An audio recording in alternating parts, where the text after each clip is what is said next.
Assalamualaikum warahmatullahi wabarakatuh. Yang terhormat Ibu Desi Asbia selaku dosen pengampu mata kuliah Retorika dan Public Speaking. Pertama-tama, marilah kita panjatkan puji dan syukur kehadirat Allah Subhanahu wa taala yang telah memberikan banyak rahmat dan nikmat sehingga kita dapat menjalankan ujian tengah semester ini tanpa adanya halangan.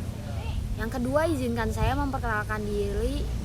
Nama saya adalah Lutfi Sigalinging dengan NIM G2010632 Sains Komunikasi 2020. Pada kesempatan kali ini saya ingin menyampaikan pidato tentang kerusakan alam, atau lebih tepatnya mungkin mengajak teman-teman semua untuk sadar akan kerusakan alam dan menjaga kelestarian alam. Teman-teman sekalian, seperti yang kita ketahui, saat ini setiap manusia dipengaruhi oleh jumlah sumber daya alam dan energi yang ada di negara kita.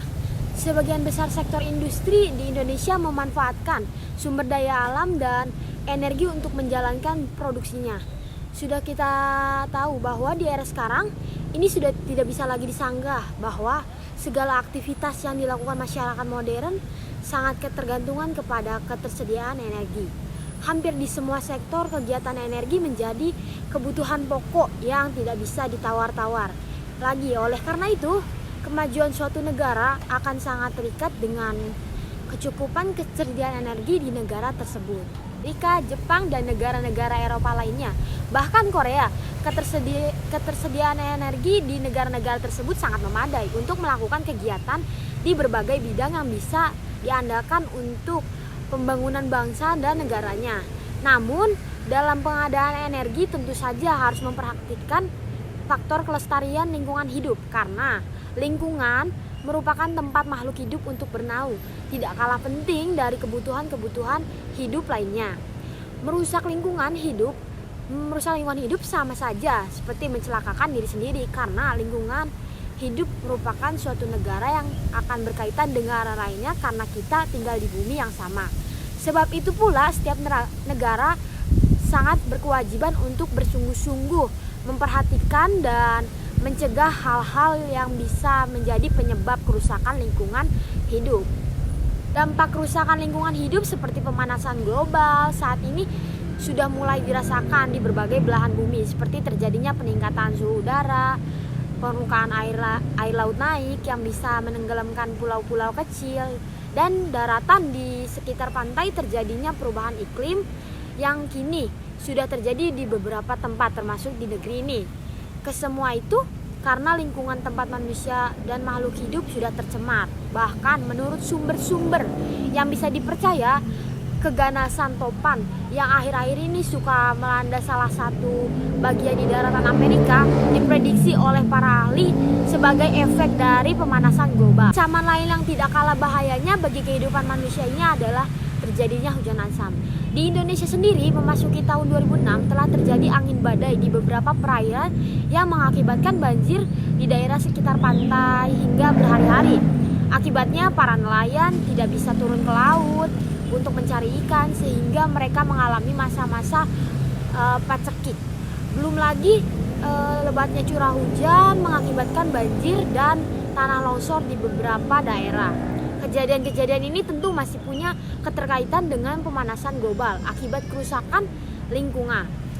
Kalau penyebab kerusakan global ini tidak ditanggulangi untuk ditekan sekecil mungkin, tentu kerusakan alam lingkungan yang sudah terjadi ini akan semakin parah, yang akibatnya juga akan merugikan semua makhluk hidup, termasuk kita. Yang terbesar kerusakan lingkungan hidup secara menyeluruh adalah polusi yang ditimbulkan oleh pembakaran bahan bakar seperti fosil, batu bara, bahan bakar minyak, dan gas alam secara besar-besaran. Dari pembakaran itu berakibat terjadinya emisi rumah kaca sebagai penyebab pemanasan global.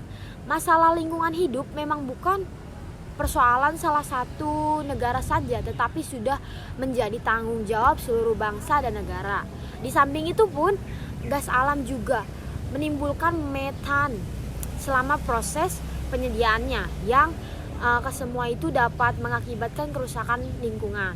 Selain dampak itu, ada dampak lainnya seperti bumi dan lingkungan kita memiliki ancaman lain seperti hujan asam, bencana alam di seluruh negeri. Fenomena-fenomena tersebut tentunya memiliki keterkaitan dengan kerusakan lingkungan yang terjadi. Jika penyebab kerusakan tersebut tidak ditangani dengan baik, tentu akan semakin parah dan merugikan semua makhluk hidup di bumi ini. Efek rumah kaca adalah efek dari pembakaran dan juga menyebabkan pemanasan global. Kerusakan lingkungan dapat dikurangi dengan tidak membuang sampah ke tempat sampah, penghijauan, dan menjaga lingkungan kita tetap bersih dan aman. Go green atau menanam satu pohon di setiap juga bisa mengurangi pemanasan global. Ingat, menghentikan pemanasan global. Karena itu, cagar alam sangat penting untuk menyelamatkan alam kita. Alam adalah tempat tinggal manusia dan makhluk hidup. Jika kita tidak menggunakannya dengan cara yang tidak bertanggung jawab, itu akan menyebabkan kerusakan yang serius. Penghancuran yang kita lakukan terhadap alam yang kita cintai sama saja dengan penghancuran kepada diri sendiri.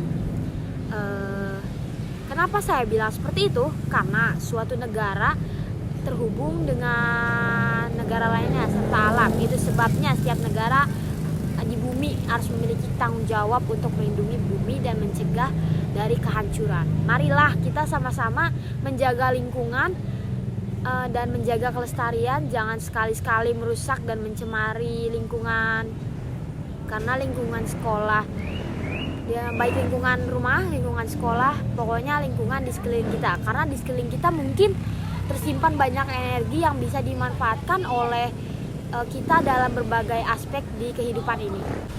Kalau sampai lingkungan kita rusak, maka sedikit demi sedikit energi itu akan hilang, bahkan punah. Sekali lagi, mari kita jaga kelestarian lingkungan kita seperti lingkungan kita. Sepertinya pidato ringkas ini saya cukupkan sekian, mudah-mudahan dapat bermanfaat bagi kita semua. Terima kasih atas perhatiannya. Wassalamualaikum warahmatullahi wabarakatuh.